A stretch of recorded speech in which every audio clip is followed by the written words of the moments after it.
Très heureux de vous retrouver encore une fois de plus, fidèles aux internautes.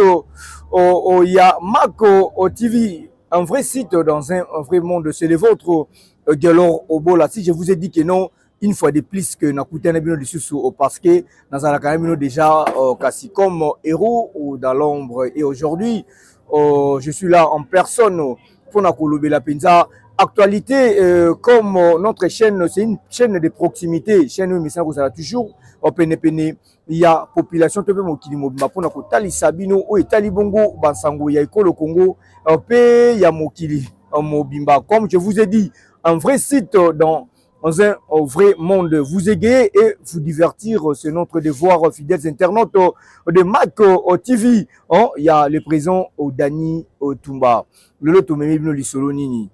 Dans l'Italie actualité, vous savez, il y a eu un problème sérieux dans l'Italie processus de Luanda. Il y a eu au président Félix Tshisekedi Tshilombo, Ebaki Bongo, na kokende kozwa esika na ekolo Luanda. Il y a eu Mbamaki na homologue na Joao Lorenzo. Il a fallu bazala misato. Président ya Angola, président ya RDC, président il y a école au Rwanda. Pour nani sengela ki bosangani wana, comme je vous ai dit dès le début de cette belle émission au Mako TV na Itali Bongo processus il y a Rwanda. Pour na koluka kozongisa kimia na parti SRB démocratique du Congo au boyebi bien. Il y a rien à commenter sur là.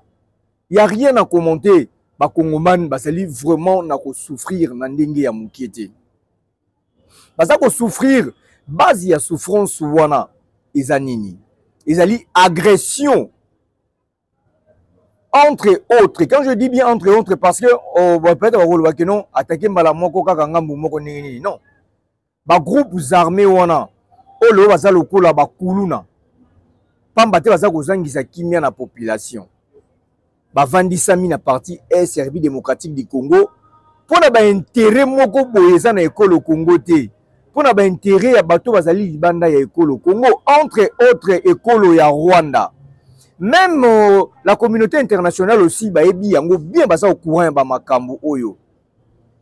Ba luka yo kene ndenge ya malembe yango wana ezali ka utambisa na patience oyo mokambi ya école au Congo Félix Tshisekedi Tshilombo nango azali toujours kondima ba accord. Comme avait dit le fait Mobutu, c'est qu'on paie à son âme. Alors, soki et qu'on senga accord, moko songoto pakala, na diable. Rien que pour na mobimba ya Congo à la protéger, il va le faire. Aujourd'hui, la RDC souffre, la population souffre beaucoup plus du côté de l'Est de notre pays. Et là, idéologie ouana, le lot présent Félix Tshisekedi Tshilombo, Azwaki Yango. Nous ne sommes là pas comme des porte-parole, il y a Batumoko Songolo de Pagala. Non, parole du sérieux. Nous parlons en tant que des patriotes. Patriotes, azali moto ou akoy kolinga komona ekolo na eza na koko sote za na problème te population na ye ndeko na ye ndeko otolo ya patriotisme ezali ndeko libu moko te, faut bien le savoir. Hein bandeko nanga. Moi j'aime que tolo baka bosolo, peut ça la bien et même un plus. Accord tripartite wana o esengela ki ko salema mokolo ya dimanche 15 décembre 2024 tomoni mokambi ya ekolo Congo ake ko répondre na invitation ya homologue na Joao Lorenzo na mboka Luanda esengela ki pe ko mona pe président ya ekolo Rwanda parce que ekolo Rwanda ezali cité na bato bazali koluka kokoba na kozangisa kimia na kati ya ekolo Congo beaucoup plus na partie est na yango et mikoleleki to monaki on nous a même cité bato yo basala assemblée à kotalisa na banzela ya ba télévision ba réseaux sociaux comme ba patriotes non sont des traîtres. Moi je vous ai toujours dit ce qui vit à mutu et ça dépendre na mutu wana zala pour mutu wana na nyoto ko sala ezala buso ba ou comment. Mais si ta vie dépend de Dieu, zala fidèle. Surtout dans mon écolo, et on a le bakanabe tarasete na likambetali patriotisme. Qu'est-ce qui fait que Mokambi ya écolo Rwanda et babongo na ko tchapwa. Vous excusez les termes, ko tchapwa c'est-à-dire na ko boya ko zo esika na bokutani oyo esengelaki, il était au courant. Et puis présent il y a école Angola na ya école Congo RDC bavandi malgré échec il y a beaucoup tani wana parce que si on to bengi yango échec esengelaki na bango bazala misatu. Mais il s'est fait que Mibalende va se retrouver. Moko oyo azangisa mi ezali oyo azali kokumba mokumba pona kosangisa masolo te mezali moko oyo azali cité comme agresseur. Donc RDC pona ko faire comprendre batu malamu. RDC azana bitumba na ekolo Rwanda te. Non. Faut qu'on puisse bien préciser na likambo oyo parce que beaucoup de personnes baza ko confondre likambango. La RDC n'a pas la guerre avec le Rwanda. La RDC azali agressé na école au Rwanda na nzela ya batomboki entre autres ba M23. Raison pour laquelle mokambi école au Congo esengelaki na ko telema pona ko tombola mongongo na communauté internationale. Ndenge mokano epesamaki engagement epesamaki na mokambi ya école ya Mboka Angola, Joao Lorenzo, na kosala ba effort. Ndenge to mona kipe na oyo ya biso moko mokambi ya ekolo Congo, Félix Tshisekedi Tshilombo, akendeki ko pesa kimia na Mboka Tchad. Et lelo baza ko récompenser ye na ko pesa direction munene kombo na ye.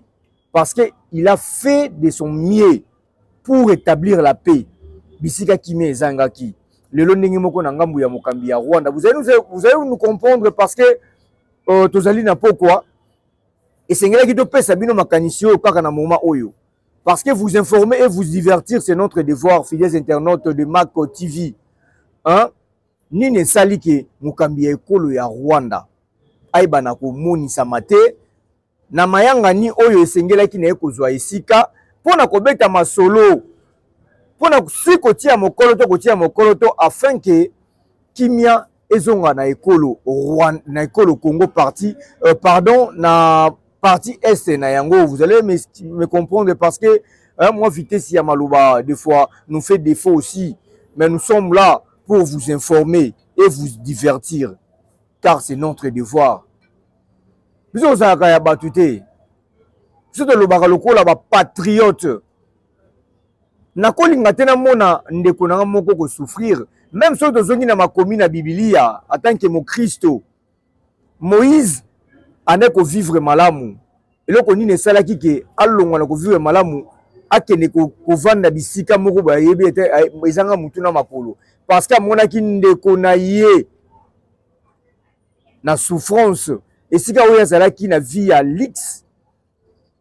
Il n'a pas voulu accepter cela, raison pour laquelle esengela ki na ko agresser ko taquer muto bande ko menacer ndeko na ye ndenge moko esengela biso ba kongomani to telema na bomoko nga loba ko telema ezali ya bomoko ya maloba te parce que to comprendre malamu penza que ba politicien ebele ya biso, je dis bien ebele, j'ai pas dit tout, non, j'ai dit ebele parce que comment le lo au salibo après le ko ba mo lokisa yo. Moi j'ai donc na ça na problème na moto te. Na uzalaka pe na problème na mototé. Moi si je vois qu'il y a un problème, na ça la effort ya kokomisa message. C'est comme ça. En tant que patriote, yo ko luka osala mutu mabe. Ozo bosa na ke yo bosa na bandeko. O bosa na ke no yo bosa na bana to ko pe ko bota. Avenir na mo ozala ndenge nini. Tolinga ekolo na maloba te, maloba kaka ya pamba te. Tolinga ekolo na motema na biso. RDC ezali ekolo o nzamba salaki yenga na o to bota mawana to bimela wana ateza molili bokaka mungongo na nga pona ekolo na nga Congo na oloba, raison pour laquelle même s'il fait un peu noir nous allons vous expliquer raison pour laquelle oyo esali ke mokambi ekolo ya Rwanda e babongo na komonisa mate parce que il est complice na nzela ya ba M23 azana singa na kingo azako ko koloba te bato bazali kotindika ye parce que lelo ye moko présent ya ekolo Rwanda wana Paul Kagame a commis un peu na ba problème na bato bande ko soutenir ye bato bande ko soutenir ye ba occidentaux wana beaucoup plus ba moni que population ya école Congo RDC ezali dirigé na Félix Tshisekedi Tshilombo baza ko souffrir population tomoli mongongo attaquer bango makasi bakomi ko céder ye alors lelo ye avoué o kata na mukuse na ndimi na ezalaki au courant makambo oyo ou bien a créé formule ya malamu oyo kotalisa ke Kagame a jeté éponge tomoni pe kimia ezongi na parti SRB démocratique du Congo nini esali parce que il s'est senti que il est coupable même na niveau ya ekolo il y a des lettres et ça les marabandenge na ndenge na niveau ya likolo bongo ba coopération bilatérale ou bien multilatérale wana et ça les maka il y a des formules mais na koyoka mokambi ya ekolo Congo RDC Félix Tshisekedi Tshilombo na mokambi ya ekolo Angola João Lourenço batalisa kike makambo ezali kokini malamu te. Là nous allons rentrer directement un peu du côté de la régie ingénieur le président Odani Tumba a balancé les biso juste extrait moko pour na kotala ndenge bokutani wana isalemaki pour atolinga to lobaka na ba prive et puis nous allons revenir juste après pour na kopesa la ndenge sengeli pe pour na kokabwana pour na mokola lelo à travers cette belle chaîne il y a ba information Mako TV la chaîne de proximité toujours juste après. Ce dimanche 15 décembre, le président de la République, Félix-Antoine Tshisekedi Tshilombo, est arrivé à Luanda, en Angola, pour répondre à l'invitation lui adressée par son homologue João Lourenço, dans le cadre du processus de Luanda censé mettre un terme au conflit armé qui oppose la RDC au Rwanda. Accueilli par le ministre angolais des Relations extérieures, Tété Antonio, le chef de l'État s'est directement dirigé au palais présidentiel de Luanda, cadre choisi pour le sommet tripartite. À l'heure indiquée, l'hôte du sommet, João Lourenço, attendait deux chefs de l'État et finalement, seul le président Félix Tshisekedi a répondu favorablement à son invitation. Les deux chefs d'État ont fait les constats d'échec de la tripartite voulue par la médiation après l'annulation de participation de la partie rwandaise sans qu'aucune raison ne soit communiquée. Malgré ces constats d'échec, les présidents Tshisekedi et João Lourenço se sont longuement entretenus autour de ces processus qui restent une des alternatives pour mettre hors du territoire national les forces armées du Rwanda. Depuis la veille, les Rwandais ont multiplié les stratagèmes pour torpiller ce processus. Ce samedi soir, la délégation rwandaise a conditionné la signature de l'accord préparé au cours des rencontres précédentes par une nouvelle exigence qui subordonne la signature de l'accord à un dialogue direct entre la RDC et les groupes armés M23, ce qui constitue un blocage délibéré et une entrave majeure aux efforts pour rétablir la paix dans l'est de la République démocratique du Congo. En introduisant cette condition de dernière minute contraire aux discussions précédentes, les Rwandais démontrent une fois de plus son soutien inconditionnel. Eh bien, là, vous venez de suivre juste un extrait. Il y a beaucoup d'années où Sengelaki na bakambi misatu ya bikolo na kati ya ekolo Angola, précisément la ville ya Luanda, entre autres président Félix Tshilombo, Kagame mukambi ya ekolo Rwanda pe mukambi ya ekolo ya Angola João Lourenço. Mais il s'est fait que moko na etali beaucoup tani amoni samité et puis a sali signete que il devait s'absenter. Il n'a rien fait comme signe. Bandeko nanga ekolo Congo mutako pakola ngo couleur a chanzango ekolo musuza kozala kate nzambe ne mutalinga yango ezala bongo. Et aujourd'hui là, bino batoyo boyebi makambo yo, vous êtes des Congomans. Mikolo l'équipe ou appuyé qui des pères et des mères. Vous avez appuyé des pères et des mères, mais tout le monde a ba makambu. Le long bobengi ba kuna ya machette ba kuluna. Bino ba détourner ouona ya ba mbongo ya ekolo Congo. Bobenga ngo détournement. Vous êtes des kuluna, je vous dis ça. En vérité, je vous le dis, comme la Bible nous dit. La Bible c'est la parole de Dieu. Nous devons changer ngwazate. Soyons sérieux quand même. Tolinga ekolo na biso na maloba ya munokote. Totonga ekolo na matongite bandeko na ngai. Na bandeko ya presse lokola ka ngai oyo. Tomi komisa ya batute pona ba moyen to dépendant na ba moyen na ba to vivre na ngolu ya Nzambe. Si ce n'est pas par la grâce de Dieu, rien. Pourquoi vous trahir le colonayo pour la misolo? Pourquoi? Il y a tant de choses à parler. Cette fois-ci, je prends les choses à main. Luko salanga mabe nzamba confondre yo. Et puis aux anamakazo salanga mabe pour autant on a sauvé la vérité. Et la vérité. Tous ça là patriote et non pas sentimentaliste. Tous ça là patriote tu peux ya malobate. Tous ça là patriote ya misala. Ya motema. Moutako linga jamais eloko sans pour autant ami pesa nango. Récit des a totalité. Kagame devait être là. Qu'est-ce qui fait que Kagame ne puisse pas être là à Luanda pour ne pas prendre part na Mayangani et Sengelaki parce que Mayangani wana ezali na coopération bilatérale entre Rwanda et RDCT. Ezali masolo Sengelaki na bikolo misatu kosangana pona bozongi ya kimia. La population souffre du côté de l'Est de la RDC. Ngana to vani adozo mela mai na pete tout. To mona ki bana mikie. Off président Félix Ayambaki bango. Basant la relation na baboti na bango te. Il y a eu plusieurs enfants qui ont perdu leurs parents à cause de la guerre. Oh bandeko, il y a école au Rwanda bazali komema na nzela ba M23. C'est pas normal. C'est pas normal. Et puis il y a eu quelques personnes où il y a mitouye na école au Congo, oh bazali ki cité mikolo eleki. Lelo masolongo zo sa neti ko bomba ma non. Ngana tomboli pete na rappeler kaka. To solo la pete. Et to sunga école au Congo. Ngana yo tso de telemite mdote na place ngana ya kozalate. Nazalaka contre mutute. Nazalaka contre ba anti-valeur. Parce que même ça de kena makomi, il y a des choses où esengé na muto za l'ennemi nango. Entre autres hypocrisie, faut za l'ennemi nango, ça péché té. Entre autres, pardon, voulais-je dire, la jalousie.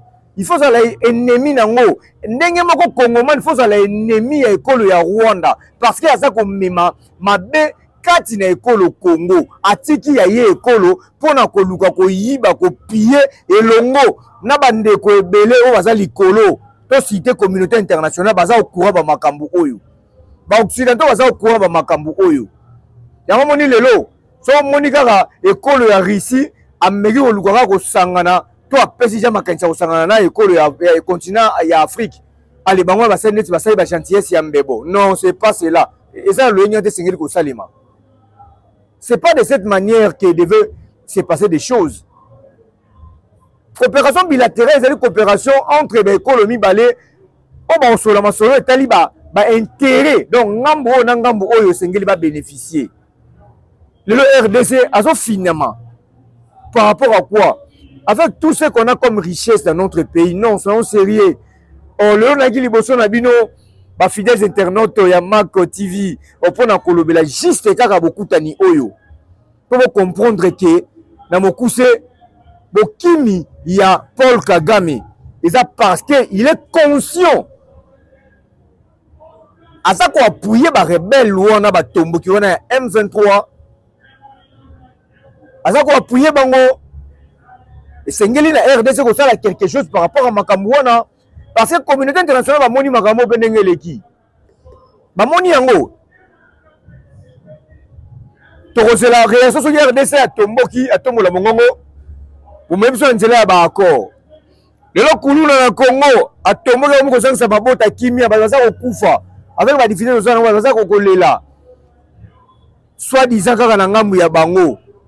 Oh droit de l'homme ya RDC neza makula hotelema ya bangamu na bango neza makula ko bukana pour tout le monde ba crime ça ba mboka ebele même na États-Unis il y a des crimes qui se passent là-bas.